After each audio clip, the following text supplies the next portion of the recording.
ಈ ಓಂ ಪ್ರಕಾಶ್ ಅವರ ಕೊಲೆಯ ಸುತ್ತ ಬಹಳಷ್ಟು ಅನುಮಾನಗಳಿದ್ದಾವೆ ಮತ್ತು ಪಲ್ಲವಿ ಅವರು ಒಪ್ಕೊಂಡಿದ್ದಾರೆ. ಆ ರೀತಿಯಾದಂಥ ಅನುಮಾನ ಅಲ್ಲ, ಯಾಕಾಯಿತು ಹೇಗಾಯಿತು ಇದೆಲ್ಲದರ ಬಗ್ಗೆಯೂ ಕೂಡ ಈಗ ಸ್ಪಷ್ಟತೆ ಸಿಗ್ತಾ ಹೋಗ್ತಾ ಇದೆ.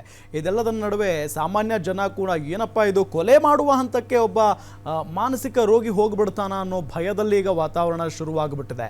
ಎಸ್, ನಾನು ಜಗದೀಶ್ ಅವ್ರ ಹತ್ರ ಹೋಗ್ತೀನಿ. ಸರ್, ಈಗ ನೀವು ಕೂಡ ಪೊಲೀಸ್ ಇಲಾಖೆಯಲ್ಲಿದ್ದವರು, ಹಾಗಾಗಿ ಕೌಟುಂಬಿಕ ಕಲಹ ಸದಾ ಯಾರ ಮನೇಲಿ ಇರಲ್ಲ ಸರ್, ಪ್ರತಿನಿತ್ಯ ಇದ್ದೇ ಇರುತ್ತೆ ಜಗಳ. ಆದರೆ ವಿಶೇಷವಾಗಿ ಪೊಲೀಸ್ ಇಲಾಖೆಯಲ್ಲಿ ಈ ಒಂದು ಕೊಲೆ ಆಗಿದೆಯಲ್ಲ, ಪೊಲೀಸ್ ಇಲಾಖೆಯಲ್ಲೇ ಇದ್ದವರ ಕೊಲೆ ಆಗಿದೆ ಓಂ ಪ್ರಕಾಶ್ ಅವರು. ಈ ಕೊಲೆ ಈಗಿರುವಂಥ ಪೊಲೀಸ್ ಅಧಿಕಾರಿಗಳ ಮೇಲೆ, ಸಣ್ಣ ಪುಟ್ಟ ಕಾನ್ಸ್ಟೇಬಲ್ಗಳ ಮೇಲೆ, ಅವರ ಫ್ಯಾಮಿಲಿಗಳ ಮೇಲೆ ಯಾವ ರೀತಿಯಾಗಿ ಪರಿಣಾಮ ಬೀರಬಹುದು ಅಂತ? ಅಲ್ಲ, ಇದು ಭಾಳಷ್ಟು ಗಂಭೀರವಾಗಿ ಆಲೋಚನೆ ಮಾಡುವಂಥ ವಿಷಯಗಳು. ಅಂದರೆ ಈ ಮನಸ್ಥಿತಿ, ಒಂದು ಆರೋಪಿಯ ಮನಸ್ಥಿತಿ ಯಾವ ರೀತಿ ಮಾಡಿದ್ಲು, ಹೇಗೆ ಮಾಡಿದ್ಲು, ಇವೆಲ್ಲವನ್ನು ಕೂಡ ಮಾಧ್ಯಮಗಳ ಮೂಲಕ ಮತ್ತು ನ್ಯೂಸ್ ಪ್ರಿಂಟ್ ಮೀಡಿಯಾ ಮೂಲಕ ನೋಡ್ತೇವೆ ಪೊಲೀಸ್ ಅಧಿಕಾರಿಗಳು. ಇವನ್ನ ಗಮನಿಸಿದಾಗ ಈ ರೀತಿ ಆಗುತ್ತಾ ಅಂತಕ್ಕಂಥದ್ದು ಕೂಡ ಎಲ್ಲರೂ ಕೂಡ ಒಂದು ಯಕ್ಷ ಪ್ರಶ್ನೆ ಆಗಿದೆ. ಸೊ ಈ ನಿಟ್ಟಿನಲ್ಲಿ ಪೊಲೀಸ್ ಈಗ ಪ್ರಸ್ತುತ ಇರುವಂಥ ಪೊಲೀಸ್ ಅಧಿಕಾರಿಗಳು ಕೂಡ ಅವರ ಒಂದು ಇದು ಇದೆಯಲ್ಲ, ಇದು ಗಂಭೀರವಾಗಿ ಆಲೋಚನೆ ಮಾಡ್ತಕ್ಕಂಥ ವಿಷಯ ಆಗಿದೆ. ಸೊ ಈ ನಿಟ್ಟಿನಲ್ಲಿ ಅದಕ್ಕೆ team of police officers continues deep investigation ಆಗಬೇಕು. ಇದರಲ್ಲಿ ಡೀಪ್ ಇನ್ವೆಸ್ಟಿಗೇಷನ್ ಆಗೋದ್ರಿಂದ ಸಂಶಯಗಳಿಗೆ ಎಡೆ ಮಾಡ್ಕೊಳ್ಳಿಕ್ಕೆ ಸಾಧ್ಯ ಇಲ್ಲ. ಜನರಿರ್ತಕ್ಕಂಥ ಒಂದು ಏನು ಮಾನಸಿಕ ಒಂದು ಜನರ ಅಭಿಪ್ರಾಯಗಳಿದೆ, ಅದು ಅದರಲ್ಲಿ ಬದಲಾಗಬೇಕಾಗುತ್ತೆ. ವಿಶೇಷವಾಗಿ ಇಲಾಖೆಯ ಒಳಗಡೆ ಇರ್ತಕ್ಕಂಥ ಸಮವಸ್ತ್ರದೊಳಗೆ ಇರ್ತಕ್ಕಂಥ ಅಧಿಕಾರಿಗಳ ಒಂದು ಇದು ಕಾರಣ ಏನು ಅಂತ ಗೊತ್ತಾಗಬೇಕಾಗುತ್ತೆ. ಇವೆಲ್ಲವನ್ನ ಕೇವಲ ನಾವು ಅನಲೈಸ್ ಮಾಡೋದಷ್ಟೇ ಅಲ್ಲ, ಡೀಪ್ ತನಿಖೆಯನ್ನು ಮಾಡೋದ್ರಿಂದ, ಡೀಪ್ ಇನ್ವೆಸ್ಟಿಗೇಷನ್ ಮಾಡೋದ್ರಿಂದ ಇದಕ್ಕೊಂದು ಫೈನಲ್ ಎಂಡ್ ಕೊಡಬೇಕಾಗಿದೆ. ಆ ನಿಟ್ಟಿನಲ್ಲಿ ಇದು ಇಲ್ಲಿ ಬ್ಯಾಂಗ್ಳೂರು ಪೊಲೀಸರಿಗೆ, ವಿಶೇಷವಾಗಿ ಬ್ಯಾಂಗ್ಳೂರು ಕಮಿಷನರ್ಗೆ ಒಂದು ಚಾಲೆಂಜಿಂಗ್ ತನಿಖೆ ಆಗಿದೆ ಅಂತ ಕೊಟ್ಟಿದ್ದೇನೆ. ಇದನ್ನು ಬಹಳ ಗಂಭೀರವಾಗಿ from the rank of police inspectors, ಸಂಬಂಧಪಟ್ಟ ಪೊಲೀಸ್ ಸ್ಟೇಷನ್ ಅಧಿಕಾರಿಯ ಪೊಲೀಸ್ ಇನ್ಸ್ಪೆಕ್ಟರಿಂದ up to rank of police commissionerate, ಅಂದರೆ ಕಮಿಷನರ್ವರೆಗೂ ಕೂಡ ಇದನ್ನು ಗಂಭೀರವಾಗಿ ತೆಗೆದುಕೊಂಡು ಇದು ಒಂದು ತನಿಖೆಯನ್ನು, ಭಾಳ ಒಂದು ವಿಶೇಷವಾದ ತನಿಖೆಯನ್ನು ಮಾಡಬೇಕು. ವಿಶೇಷವಾದ ತನಿಖೆಯನ್ನು ಒಂದು ಎಕ್ಸ್ಪರ್ಟ್ಸ್ ಮೂಲಕ ತನಿಖೆಯನ್ನು ಮಾಡಿಸ್ಬೇಕು. ಇದರ ಮರಣದ ಒಂದು ಮೋಟಿವ್ ಏನಿದೆ, ಅದು ಜನರಿಗೆ ಗೊತ್ತಾಗಬೇಕು. ವಿಶೇಷವಾಗಿ ಪೊಲೀಸ್ ಅಧಿಕಾರಿಗಳಿಗೆ ಮೋಟಿವ್ ಗೊತ್ತಾಗಬೇಕು. ಅದನ್ನ ನಮ್ಮ ಕಮಿಷನರು, ಸಮರ್ಥರಾದ ಕಮಿಷನರ್ ಇದ್ದಾರೆ ಅಂದ್ಕೊಂಡಿದ್ದೇನೆ, ದಯಾನಂದ್ ಸಾಹೇಬರು, ಅವರು ಅದು ಮಾಡ್ತಾರೆ ಅಂತ ನಾನು ಖಂಡಿತ ಅವ್ರಿಗೆ ಖಂಡಿತ ಮಾಡ್ತಾರೆ ಅಂದ್ಕೊಂಡಿದ್ದೇನೆ. ಮೇಡಮ್, ಈಗ ಸಹಜವಾಗಿ ಒಬ್ಬ ಒಳ್ಳೆ ಮನುಷ್ಯ ಇರ್ತಾನೆ, ಆರಾಮಾಗಿರ್ತಾನೆ, ಅವ್ನ ಕೆಲಸ ಏನೋ, ಅವ್ನ ಜೀವನ ಏನೋ, ಅವ್ನ ಸಂಸಾರ ಏನೋ ಅಂತ ಹೇಳಿ ಸಡನ್ ಆಗಿ ಆತ ಮಾನಸಿಕ ಖಿನ್ನತೆಗೆ ಒಳಗಾಗ್ಬಿಡ್ತಾನೆ. ಅದಕ್ಕೆ ಕಾರಣ ಏನಿರಬಹುದು? ಯಾವ ಸಂದರ್ಭದಲ್ಲಿ ಈ ರೀತಿಯಾಗಿ ಆ ಒಂದು ಪ್ರಸಂಗ ಒದಗಿ ಬರುತ್ತೆ ಅಂತ, ಮಾನಸಿಕ ಖಿನ್ನತೆಗೆ ಹೋಗೋ ಲೆವೆಲ್ಗೆ? ಮಾನಸಿಕ ಖಿನ್ನತೆ ಆಗ್ಲಿಕ್ಕೆ ಬಹಳಷ್ಟು ಕಾರಣ ಇರುತ್ತೆ. ಈಗಿನ ಸಂದರ್ಭದಲ್ಲಂತೂ so many people are coming from broken homes ಅಂದರೆ ಅಪ್ಪನೇ ಒಂದು ಕಡೆ, ಅಮ್ಮನೇ ಒಂದು ಕಡೆ ಇರ್ತಾರೆ. ಈ ಮಕ್ಕಳು ದೇ ಆರ್ ಲೈಕ್ ಅಲ್ಲೂ ಇರ್ತಾರೆ, ಇಲ್ಲೂ ಇರ್ತಾರೆ. ಆಮೇಲೆ ಅವರಿಗೆ ಸರಿಯಾಗಿ ಕೂತ್ಕೊಂಡು ಗೈಡೆನ್ಸ್ ಸಿಕ್ಕಿರಲ್ಲ. ಕೆಲವೊಂದು ಅಮ್ಮ ಹೇಳೋದು, ನಿಮ್ಮ ಅಪ್ಪನ ಬುದ್ಧಿ ಕಲಿಸ್ತೀನಿ ಬಾ ಹಂಗಂದ್ಬಿಟ್ಟು ಮಗನ ಮೇಲೆ ಮಗುವನ್ನು ಚೂ ಬಿಡೋದು. ಅವ್ರು ನನ್ನ ಪದಗಳಲ್ಲ ಇದು, ಹೆಣ್ಮಕ್ಳು ಹೇಳೋದು. ನಾನು ನನ್ನ ಮಗುನ ಚೂ ಬಿಡ್ತೀನಿ, ನಾನು ಅವನ ಮೇಲೆ ಸೈಡ್ ತೀರ್ಸ್ಕೊತೀನಿ ಅಂತ ರೀತಿಯಲ್ಲಿ. ಆಗ ಮಗುವಿನ ಮೇಲೆ ಸಾಕಷ್ಟು ಪರಿಣಾಮ ಬೀರುತ್ತೆ. ಆಮೇಲೆ ಇವೆಲ್ಲವೂ ವೆಂಟಪ್ಪ ಇರುತ್ತೆ, ಒಳಗಡೆ ಎಲ್ಲ ಇರುತ್ತೆ. ಆಮೇಲೆ ಸಡನ್ ಆಗಿ ಕೆಲವೊಂದು ಪರಿಸ್ಥಿತಿಯಲ್ಲಿ ನನಗೆ ಇದನ್ನ ಹ್ಯಾಂಡಲ್ ಆಗದೇ ಇಲ್ಲ ಅನ್ನೋ ಸಂದರ್ಭದಲ್ಲಿ ಸಡನ್ ಆಗಿ ಔಟ್ ಬರ್ಸ್ಟ್ ಆಗೋಗುತ್ತೆ. ಸಡನ್ ಆಗಿ ಕಿರ್ಚಾಡ್ಬೋದು, ಸಡನ್ ಆಗಿ ಸಿಟ್ಟು ಬಂದಂಗೆ ಆಗ್ಬೋದು, ಇಲ್ಲ ಸಡನ್ ಡಿಪ್ರೆಷನ್ ಒಳಗಾಗ್ಬೋದು. ಮತ್ತೆ ಬಯೋಲಾಜಿಕಲ್ ಫ್ಯಾಕ್ಟರ್ಸ್ ಅಂತಂದ್ರೆ, ಎಲ್ಲೋ ಫ್ಯಾಮಿಲಿ ಹಿಸ್ಟ್ರಿಯಲ್ಲಿ ಯಾರಿಗಾದ್ರೂ ಸಮಸ್ಯೆ ಇದ್ರೆ 1-2% ಬರೋ ಸಾಧ್ಯತೆ ಇರುತ್ತೆ ಈ ಸಮಸ್ಯೆಗಳು. It can be schizophrenia R any mental disorders. ಇಲ್ಲ ಕೆಲವರು ಲರ್ನ್ ಬಿಹೇವಿಯರ್ಸ್ ಅಂತ, ಇದು ನಾವು ಸಾಕಷ್ಟು ನೋಡಿದೀವಿ. ನನ್ನ ಅಪ್ಪ ಹಿಂಗೆ ಬಿಹೇವ್ ಮಾಡ್ತಿದ್ದ ನನ್ನ ಅಮ್ಮನ ಜೊತೆ, ಸೊ ನಾನು ಅದೇ ರೀತಿ ನನ್ನ ಹೆಂಡತಿ ಜೊತೆ ಬಿಹೇವ್ ಮಾಡ್ತೀನಿ ಅಂತ ರೀತಿಯಲ್ಲಿ ಲರ್ನ್ ಬಿಹೇವಿಯರ್ಸು ಆಗಿರುತ್ತೆ. ಸೊ ಸಾಕಷ್ಟು ಕಾರಣಗಳು. ಆಮೇಲೆ ಇನ್ನೊಂದು ಮೇಜರ್ ರೀಸನ್ ಏನಂದ್ರೆ, ಮಾನಸಿಕ ಸಮಸ್ಯೆ ಬರ್ಲಿಕ್ಕೆ ಕಾರಣನೇ ಗೊತ್ತೇ ಆಗಲ್ಲ. That is also one of the reason. ಗೊತ್ತೇ ಇರಲ್ಲ. ಎಕ್ಸಾಂಪಲ್ ಡಯಾಬಿಟೀಸ್ ಹೆಂಗ್ ಬಂತು ಅಷ್ಟೇ ಗೊತ್ತಿಲ್ಲ ಹೇಗೆ ಅಂತ. ಅದೇ ರೀತಿ ಬಂದೇ ಬರುತ್ತೆ. ನಾನು ಎಲ್ಲ ಕಡೆ ಹೇಳೋದು ಏನು ಅಂದ್ರೆ, ಇದು ಯಾರಿಗೆ ಬೇಕಾದ್ರೂ ಬರ್ಬೋದು. ತುಂಬಾ ಓದಿರೋರ್ಗೂ ಬರ್ಬೋದು, ಓದದೇ ಇರೋರ್ಗೂ ಬರ್ಬೋದು, ದುಡ್ಡಿರೋರ್ಗೆ ಬರ್ಬೋದು, ದುಡ್ಡು ಇಲ್ದಿರೋರ್ಗೆ ಬರ್ಬೋದು. ಮಾನಸಿಕ ಸಮಸ್ಯೆ ಅಂದ ತಕ್ಷಣ ಏನೋ ಫುಲ್ ಹೈ ಕ್ಲಾಸ್ ಸಮಸ್ಯೆ ಅಂತ ಏನಿಲ್ಲ, ಯಾರಿಗೆ ಬೇಕಾದ್ರೂ ಬರ್ಬೋದು. ಹಳ್ಳಿಗಳಲ್ಲಿ ನಾವು ಸಾಕಷ್ಟು ನೋಡಿದ್ದೀವಿ. ಪೊಸೆಷನ್ ಸಿಂಡ್ರೋಮ್ಸ್ ಅಂದ್ರೆ ಮೈ ಮೇಲೆ ದೇವ ಭೂತ ಬರೋ ರೀತಿಯಲ್ಲಿ ಸಾಕಷ್ಟು ಸಮಸ್ಯೆಗಳೆಲ್ಲ ಇರ್ತವೆ. ಇನ್ನ ಸಿಂಪಲ್ ಸ್ಟ್ರೆಸ್ ಬರ್ನ್ಔಟ್ ಸಿಂಡ್ರೋಮ್, ಸ್ವಲ್ಪ ಈಗಿನ ಮಕ್ಕಳಂತೂ ಸ್ವಲ್ಪ ಸ್ಟ್ರೆಸ್ ಅನ್ನು ಹ್ಯಾಂಡಲ್ ಮಾಡೋಕ್ಕಾಗಲ್ಲ. ಅವರಿಗೆ ಚೂರು ನನಗೊಂದು ಪ್ರಾಜೆಕ್ಟ್ ಕೊಟ್ಬಿಟ್ರು ಮ್ಯಾನೇಜ್ ಮಾಡೋಕ್ಕೆ ಆಗ್ತಿಲ್ಲ, ನನಗೆ ಈ ಬದುಕೇ ಸಾಕಾಗಿದೆ ಅಂತ ದೊಡ್ಡ ದೊಡ್ಡ ಪದಗಳನ್ನು ಉಪಯೋಗಿಸ್ತಾರೆ. So mental disorders can come to anybody.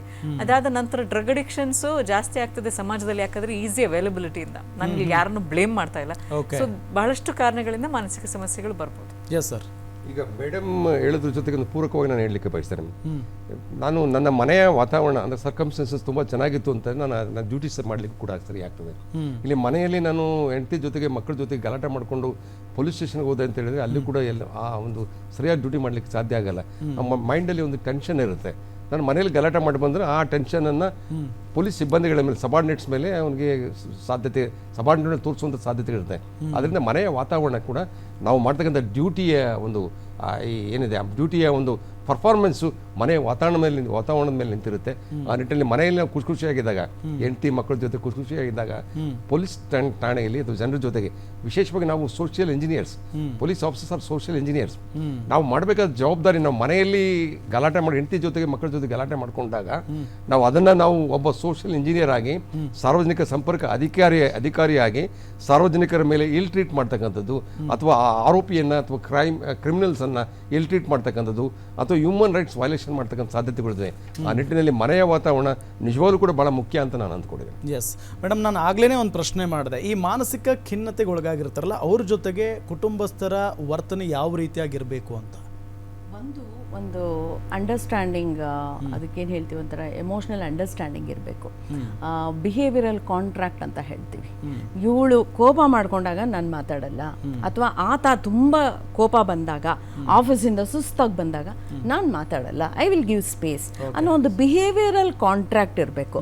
ನಾನು ಕೋಪ ಮಾಡ್ಕೊಂಡಾಗ ನೀನು ಇವಾಗ ಮಕ್ಕಳನ್ನ ಸಾಕೋವಾಗ ನಾನು ಬೈಯೋವಾಗ ನೀನು ಸುಮ್ಮನಿರು, ನೀನು ಬೈಯೋವಾಗ ಅದರಲ್ಲೂ ಟ್ರಿಗರ್ ಆಗ್ಬಿಡ್ಬೋದು. ಯಾವ ರೀಸನಲ್ಲಿ ಆಗ್ತಿದೆ ಹೇಳಕ್ಕೆ. So what are the triggering factors, what are the maintaining factors, and behaviour across areas ತಗೋಬೇಕು. ಇವಾಗ ಒಂದು ಹೆಂಡತಿ ಬಿಹೇವಿಯರ್ ಫ್ರೆಂಡ್ಸ್ ಜೊತೆ ತುಂಬಾ ಚೆನ್ನಾಗಿರುತ್ತೆ, ಗಂಡನ ಹತ್ರ ಬಂದಾಗ ಸಿಡ. ಇವಾಗ ಗಂಡ ಎಲ್ಲರ ಹತ್ರ ಚೆನ್ನಾಗಿರ್ತಾನೆ, ಮನೆಗೆ ಬಂದ ತಕ್ಷಣ ಸಿಡ ಅಂತಿರ್ತಾನೆ. So behaviour across areas. ಇಬ್ಬರಲ್ಲಿ ಯಾರಾದ್ರೂ ಒಬ್ರು ಸೈಲೆಂಟ್ ಆಗಿ ಆರ್ಗ್ಯುಮೆಂಟ್ ಮಾಡೋದು ನಿಲ್ಲಿಸಬೇಕಾಗುತ್ತೆ. ಗಂಡನು ಕಂಟಿನ್ಯೂಸ್ ಆರ್ಗ್ಯುಮೆಂಟ್ ಮಾಡ್ತಾ ಹೋಗೋದು, ಹೆಂಡತಿಯೂ ಆರ್ಗ್ಯುಮೆಂಟ್ ಮಾಡ್ತಾ ಹೋದ್ರೆ ಹೀಟ್ ಇದಾಗುತ್ತೆ. ಆ ವಾತಾವರಣ ಕಾಂಟ್ರಾಕ್ಟ್ ಮಾಡ್ಕೊಳಕ್ಕಾಗ್ಲಿ. ಒಬ್ರು ಯಾರಾದ್ರೂ ಒಬ್ರು ಸೈಲೆಂಟ್ ಆಗ್ಬಿಟ್ರೆ ಅದು ವಾತಾವರಣ ಸೈಲೆಂಟ್ ಆಗುತ್ತೆ. They should not hesitate to seek support. ಇವತ್ತಿನ ದಿವಸ ಕೌನ್ಸಿಲಿಂಗ್ ವ್ಯವಸ್ಥೆನಲ್ಲಿ ಇದನ್ನೆಲ್ಲ ರೀಸ್ಟ್ರಕ್ಚರ್ ಮಾಡ್ಕೊಡ್ತಾರೆ. ಕೆಲವು ಸತಿ ಗಂಡ ಹೆಂಡತಿ ಒಟ್ಟಿಗೆ ಇರಕ್ಕೆ ಆಗಲ್ಲ ಅಂದಾಗ ದೇ ಆಲ್ಸೋ ಟೆಲ್ ದೆಮ್ ಈ ತರ ಇರಿ, ಗಿವ್ ಸ್ಪೇಸ್, ಅವಾಗ ನೋಡೋಣ ಅಂತ ಒಂದಷ್ಟು ಎಕ್ಸ್ಪೆರಿಮೆಂಟ್ಸ್ ಮಾಡ್ತಾರೆ. ಸೊ ದಟ್ ನಮಗೆ the main concerns are the children, ಅವ್ರಿಗೆ ಜಾಸ್ತಿ ಎಫೆಕ್ಟ್ ಆಗುತ್ತೆ. What role modelling you are giving then ಅಂತ. ಹೀಗಿರೋದೇ ಸರಿನಾ, ಇದು ತಪ್ಪ, ಆ ಕನ್ಫ್ಯೂಷನ್ ಅಲ್ಲಿ ಅಗೈನ್ ಅವ್ರ ಮಕ್ಕಳ ಜೀವನ ಕೂಡ ಚೆನ್ನಾಗಿರುತ್ತೆ ನಾವು ಹೇಳಕ್ಕಾಗಲ್ಲ. ಹಾಗಾಗಿ ಟೇಕಿಂಗ್ ಸಪೋರ್ಟ್, ಯಾಕಂದ್ರೆ ಇದೊಂದು ಸೊಸೈಟಲ್ ಬ್ರೇಕ್ ಡೌನ್ ಸಿಸ್ಟಮ್ ಅಂತ ಆಯ್ತು. ಇದೊಂಥರ ಸಮಾಜ ಏನ್ ನೋಡ್ತಾ ಇದೆ, ಹಾಗಾದ್ರೆ ನಾವು ನಮ್ಮ ನೆಕ್ಸ್ಟ್ ಪೀಳಿಗೆಗೆ ಏನ್ ಹೇಳ್ಕೊಡ್ಬಹುದು ಅನ್ನೋ ಒಂದು ಭಯ ಶುರು ಆಗುತ್ತೆ. ಹಾಗಾಗಿ ಇದನ್ನ ಒಂದು ಸಪೋರ್ಟ್ ಸಿಸ್ಟಮ್ ತಗೋಬೇಕು. ನಾವು ಮುಖವಾಡನ ಕಳಚಿ, ನಾವು ಯಾರೇ ಇರ್ಬೋದು, ಸರ್ ಅವ್ರು ಹೇಳ್ದಂಗೆ ನಾವು ಮನೆಗೆ ಹೋದ್ಮೇಲೆ ನಾನೊಂದು ಹ್ಯೂಮನ್ ಬೀಯಿಂಗ್ ಆಗ್ಬೇಕಷ್ಟೇ. ಅದಕ್ಕೆ ಒಂದು ಸಪೋರ್ಟ್ ಸಿಸ್ಟಮ್ ಇಲ್ಲ, ನನ್ನಿಂದ ಇದು ಸರಿ ಮಾಡೋಕ್ಕಾಗಲ್ಲ, ಇವಳು ನನ್ನ ಜೊತೆ ವರ್ತನೆ ಸರಿ ಮಾಡ್ತಿಲ್ಲ ಅಂದಾಗ ದೇರ್ ಇಸ್ ಕೌನ್ಸಿಲಿಂಗ್ ಸರ್ವಿಸ್ ಇದೆ, ಸೈಕಲಾಜಿಕಲ್ ಹೆಲ್ಪ್ ಇದೆ, ಸೈಕ್ಯಾಟ್ರಿಕ್ ಸಪೋರ್ಟ್ ಇದೆ. There is so many support system just across a call. ಯಾರಿಗೇನು ನಡೆದ ಆಚೆ ಹೋಗೋದು ಬೇಕಾಗಿಲ್ಲ. ಈಗ ಇದು ಫೋನ್ನಲ್ಲೂ ಅವರು ಸಪೋರ್ಟ್ ತಗೋಬಹುದು ಅನ್ನೋದನ್ನ ನಾನು ಎಲ್ರಿಗೂ ಹೇಳಕ್ ಬಯಸ್ತೀನಿ. ಹೇಳಿ. 3 ಇದೆ, EEP ಅಂತ. ಈಗೋ ಬಿಡಬೇಕು, ಎಂಪೆಥೆಟಿಕ್ ಆಗಿರ್ಬೇಕು, ಪೇಷನ್ಸ್ ಇರಬೇಕು. ಈ 3 ಯಾರಿಗೂ ಇಲ್ಲ. ಎಲ್ಲವನ್ನು ಈಗ ಒಂಥರ instant coffee, instant dosa, instant idli ತರ ಆಗ್ಬಿಟ್ಟಿದೆ. ರಿಲೇಶನ್ಶಿಪ್ ಇನ್ಸ್ಟೆಂಟೇ. ಆ ಹುಡುಗಿ ಹೇಳ್ತಾಳೆ, I have given 3 months of my life to him, extra ಕೊಡಕ್ಕಾಗಲ್ಲ. 3 ತಿಂಗಳ ರಿಲೇಶನ್ಶಿಪ್ಗೆ ಬದುಕನ್ನೇ ಕೊಟ್ಟುಬಿಟ್ಟಿರ್ತಾರೆ ನಮ್ಮ ಪೂರ್ವಜರು. ಈಗಲೂ ಎಲ್ಲವನ್ನೂ ಅರ್ಥ ಆಗಕ್ಕೆ ಸಮಯ ಬೇಕು. ಇಲ್ಲಿ ಯಾರು ಸಮಯ ಕೊಡಕ್ಕೆ ರೆಡಿ ಇಲ್ಲ. ಆಮೇಲೆ ಎಂಪೆಥೆಟಿಕ್ ಆಗಿರ್ಬೇಕು. ಅಂದ್ರೆ ಚುಚ್ಚಿದ್ರೆ ನನ್ನ ಜೊತೆಗೆ ಅವ್ರಿಗೂ ನೋವಾಗುತ್ತೆ ಅನ್ನೋದು ಅರ್ಥ ಆಗಬೇಕು. ಅದಿಲ್ಲ, ಚುಚ್ಚನ ಬಿಡಿ ನೋಡೋಣ ಅನ್ನೋ ಥರದಲ್ಲಿ ಆದಾಗ ಕಷ್ಟ ಆಗುತ್ತೆ. ಮತ್ತು ಈಗೋ, ಹೈಯೆಸ್ಟ್ ಈಗೋ, ನಾನು ದುಡಿತೀನಿ, ನಾನು ಮಾಡ್ತೀನಿ, ನಿನ್ನಷ್ಟೇ. ಒಂದು relationship is just not a boy friend ಅವ್ರ ಗರ್ಲ್ ಫ್ರೆಂಡ್, ಹಸ್ಬೆಂಡ್ ವೈಫ್ ಅಷ್ಟೇ ಅಲ್ಲ, ಅಪ್ಪ ಅಮ್ಮನ ಮಕ್ಕಳ ಮಧ್ಯೆನೂ. ಈಗ ಅಪ್ಪ ನಿನ್ಕೇನೋ ಜಾಸ್ತಿ ಓದ್ಬಿಡಿದೀನಿ, ನಾನು ಹೇಳ್ದಂಗೆ ಕೇಳು ಅನ್ನೋ ಥರದಲ್ಲಿ ಆದಾಗ ಕಷ್ಟ ಆಗ್ಬಿಡುತ್ತೆ. ಸೊ ಈಗೋ ಬಿಡಬೇಕು, ಎಂಪೆಥೆಟಿ ಬೆಳೆಸ್ಕೋಬೇಕು, ಪೇಷನ್ಸ್ ಇದ್ರೆ anything can happen. Good thing. I mean I want to be very clear. Sir, ಒಬ್ಬ ಪೊಲೀಸ್ ಇಲಾಖೆಯಲ್ಲಿ ಅತಿ ದೊಡ್ಡ ದರ್ಜೆಯ ಕೆಲಸ ಮಾಡಿದಂಥವ್ರು ಕೊಲೆ ಆಗಿದೆ. ಈಗ ಇದರಿಂದ ಪೊಲೀಸ್ ಇಲಾಖೆ ಯಾವ ರೀತಿಯಾಗಿ ಬದಲಾಗಬಹುದು, ಅಥವಾ ಏನು ಸಂದೇಶ ಹೋಗಬಹುದು ಪೊಲೀಸ್ ಇಲಾಖೆಗೆ ನಿಮ್ಮ ಪ್ರಕಾರ? ಇಲ್ಲ, ಸಾಮಾನ್ಯ ಜನರು ಅಂದರೆ ಪೊಲೀಸ್ ಇಲಾಖೆಯಲ್ಲಿ ಅಷ್ಟೇ ಆಗುತ್ತೆ ಅಂತಲ್ಲ, ಇಂಥ ಸಾಮಾನ್ಯ ಸಮಾಜದಲ್ಲಿ ಆಗ್ತಕ್ಕಂಥ ಹೌದು. ಇದು ಯಾವುದೋ ಒಂದು ಸನ್ನಿವೇಶದಲ್ಲಿ ಒಂದು ಭೀಕರವಾದ ಒಂದು ಬೀಭತ್ಸವಾದ ಒಂದು ಕೊಲೆ ಆಗಿದೆ. ಇದು ಸಾಮಾನ್ಯ, ಇದು ನಾನು ಕೂಡ ಒಬ್ಬ ಸಮಾಜದ ಸಾಮಾನ್ಯ ಜನ, ಸಾಮಾನ್ಯ ಹೌದು, ಸಾಮಾನ್ಯ ನಾಗರಿಕ. ಅದೇ ರೀತಿ ಪೊಲೀಸ್ ಇಲಾಖೆ ಆಗಬಾರ್ದು ಅಂತ ಏನಿಲ್ಲ. ಪೊಲೀಸ್ ಇಲಾಖೆ ಹಿರಿಯ ಅಧಿಕಾರಿಗಳ ಬಹಳಷ್ಟು ಹಿರಿಯ ಕರ್ನಾಟಕ ರಾಜ್ಯ ಮಟ್ಟದ ಹಿರಿಯ ಅಧಿಕಾರಿಗಳ ಹೆಂಡತಿ ಅವ್ರ ಗಂಡನನ್ನು ಕೊಲೆ ಮಾಡಿರ್ತಕ್ಕಂಥದ್ದು, ಇದು ಬೇರೆ ಪ್ರಕರಣ ತೆಗೆದುಕೊಂಡಾಗಲೂ ಕೂಡ ಆ ನಿಟ್ಟಿನಲ್ಲಿ ಸ್ವಲ್ಪ ವಿಶೇಷವಾಗಿ ನಾವು ಪರಿಗಣಿಸಬೇಕಾಗಿದೆ. ಇಂಥ ಉದಾಹರಣೆಗಳಿದಾವ ಸರ್ ಈ ಹಿಂದೆ ಪೊಲೀಸ್ ಇಲಾಖೆಯಲ್ಲಿ ನಡೆದಿದೆ? ಕೆಲವೆಲ್ಲ ಇದ್ದಾವೆ, ಆದ್ರೆ ಕಡಿಮೆ, ತೀರಾ ಕಡಿಮೆ, ತುಂಬಾ ಕಡಿಮೆ. ಆ ಕಾರಣಗಳೇನಾದ್ರೂ ಒಂದು ಕಾರಣ ವಿರಳಾತಿ ವಿರಳ ಅಂತ ಯಾರು ಗೊತ್ತಾಗ್ತಿಲ್ಲ, ಬಹಳ ಮರ್ತೋಗಿದೆ ನನಗೆ. ಕೆಲವೊಂದು ಅಧಿಕಾರಿಗಳು ಈ ರೀತಿ ಆಗಿದೆ, ಇಲ್ಲ ಅಂತ ಅಲ್ಲ. ಅದನ್ನ ನಾವು ಇದನ್ನ ವಿಶೇಷವಾದ ಒತ್ತು ಕೊಟ್ಟು ತನಿಖೆ ಮಾಡುವ ಮೂಲಕ ಈ ಸಮಸ್ಯೆಗಳಿಗೆ ಪರಿಹಾರ ಕಂಡುಕೊಳ್ಬೇಕಾಗುತ್ತೆ. ಅದನ್ನ ನಾವು ಪೊಲೀಸ್ ಅಧಿಕಾರಿಗಳು ನೋಡಿ, ಹೈ ಪ್ರೊಫೈಲ್ ಕೇಸ್ಗಳನ್ನ ನಾವು ನೋಡ್ತಾ ಇದ್ರೆ ಆ ಕುಟುಂಬಗಳಲ್ಲಿ ಏನೇನಾಗುತ್ತೆ ಅಂತ ಅಂದ್ರೆ, ಒಂದು ಕೈ ತುಂಬ ಹಣ ಇರುವಾಗ ದಾರಿ ತಪ್ಪು ಬಿಡ್ತಾರೆ, ಇನ್ನೊಂದು ಅನೈತಿಕ ಸಂಬಂಧ ಅಂತ ಹೋಗ್ತಾರೆ, ಕೆಲಸದ ಒತ್ತಡದಲ್ಲಿ ಪರಸ್ಪರ ಸಮಯ ಕೊಡೋದಿಲ್ಲ. ಇದರಿಂದಾನೇ ಹಿಂಗೆಲ್ಲ ಆಗ್ತಾ ಇದೆಯಾ ಅಂತ ಸಮಾಜದಲ್ಲಿ? Social media, yes, that is the biggest problem currently. WhatsApp ಸ್ಟೇಟಸ್ಗೆ ಇನ್ಸ್ಟಾಗ್ರಾಮಲ್ಲಿ ಪೋಸ್ಟ್ ಮಾಡ್ಕೊಳ್ಳೋಕ್ಕೆ ಜನ ಕೆಲಸ ಮಾಡ್ತಾರೆ. ಈಗ ಕೆಲವರು ಹೇಳಿದ್ದು, ನಾನು ಪ್ರಯಾಗ್ರಾಜ್ಗೆ ಹೋಗಿದ್ದೇನೆ, ಅಲ್ಲಿ ಇನ್ಸ್ಟಾಗ್ರಾಮಿಗೆ ಪೋಸ್ಟ್ ಹಾಕೋಕ್ಕೆ ಅಂತ ಹೇಳಿದಾಗ ನಾವು where are we heading towards ಅನ್ನೋ ಥರದಲ್ಲಿ ಇದಾಗುತ್ತೆ. ಆಮೇಲೆ ಸಾಕಷ್ಟು ಕಂಪ್ಯಾರಿಸನ್ ನಡೆಯೋದು, ನೋಡು ಅವ್ರನ್ನ ನೋಡು, ಅವರು ಎಷ್ಟು ಚೆನ್ನಾಗಿದ್ದಾರೆ, ನೀನು ನೋಡು ಇಷ್ಟೆಲ್ಲ ಓದಿ ಎಲ್ಲ ಏನು ಮಾಡೋಕ್ಕಾಗಿಲ್ಲ, ಈ ಥರದ ಕಂಪ್ಯಾರಿಸನ್ ಸೋಷಿಯಲ್ ಮೀಡಿಯಾದಲ್ಲಿ. ಮತ್ತೆ ಮೇಡಮ್ ಅವಾಗಲೇ ಹೇಳಿದ್ರು, ನಾವು ನೋಡ್ತಿರೋದು, ನೀವು ಕಂಟೆಂಟ್ ನೋಡ್ಬೇಕು. ಅವ್ರು ಸೋಷಿಯಲ್ ಮೀಡಿಯಾದಲ್ಲಿ ನೋಡೋದು ಬರೀ ಕಡಿ ಬಡಿ ಹೊಡಿ ಬಡಿ ಕೊಲ್ಲು, ಬರೀ ಇದನ್ನ ನೋಡ್ಬೇಕಾದ್ರೆ ಅದನ್ನೇ ತಾನೇ ಕಲಿತಾರೆ. ಸೊ ಪ್ರಾಬಬ್ಲಿ ಆ ಸೋಷಿಯಲ್ ಮೀಡಿಯಾ ಇನ್ಫ್ಲೂಯೆನ್ಸ್ ಪಾಸಿಟಿವ್ ರೀತಿಯಲ್ಲಿ ಅದೊಂಥರ ವೆರಿ ಡಿಫಿಕಲ್ಟ್ ಕೆಲಸ ಥರ ಆಗೋಗಿದೆ. ಈಗ ನಾವು ಇದನ್ನೆಲ್ಲ ರೆಕಾರ್ಡ್ ಮಾಡಿ ಹಾಕಿದ್ರೆ 300 ಜನ ನೋಡ್ಬೋದು. ನಾವು ಇನ್ಯಾವುದೋ ಒಂದು ಕೊಲೆ ಆಯ್ತಂತೆ ಅಂದ್ರೆ 3 ಲಕ್ಷ ಮಿಲಿಯನ್ ಗಟ್ಟಲೆ ನೋಡ್ತಾರೆ. ಸೊ ಯಾಕಂದ್ರೆ ಅದು it interest them fast. So probably ಈ ಥರದ ಕಂಟೆಂಟ್ ಮೇಲೆ ಸ್ವಲ್ಪ ಮಟ್ಟಕ್ಕಾದ್ರೂ ಒಂದು ಸ್ವಲ್ಪ ಬ್ಯಾನ್ ತರನೋ ಅಥವಾ ಯೋಚನೆ ಮಾಡಿ ಹಾಕಿ ಕಂಟೆಂಟ್ ಅಂತ ಹಾಕಿದ್ರೆ ಸಾಕಷ್ಟು ಕ್ರೈಮ್. ಅಲ್ಲ, ನೀವೇ ಈಗ ಬಂದವ್ರಿಗೆಲ್ಲ ಆರೋಗ್ಯವಾಗಿರೋ ತಿನ್ರಪ್ಪ ಅಂತ ಅಂದ್ರೆ ಬರೀ ಬೇರೆದೇ ತಿಂತಾರಂತೆ, ಹಂಗೆ ಅವರು ವಾಪಸ್ ನಮ್ಗೆ ಕೇಳ್ತಾರೆ, ಆರೋಗ್ಯವಾಗಿ ತಿನ್ನಿ, ನೀವು ತಿಂತೀರಾ, ನೀವು ಮಾಡ್ತೀರಾ, ನೀವು ಸೋಷಿಯಲ್ ಮೀಡಿಯಾ ಬಿಡ್ತೀರಾ, ನೀವು ಫೋನ್ ಇಲ್ದಂಗೆ ಇರ್ತೀರಾ ಅಂತ ವಾಪಸ್ ನಮ್ಗೆ ಕೇಳ್ತಾರೆ.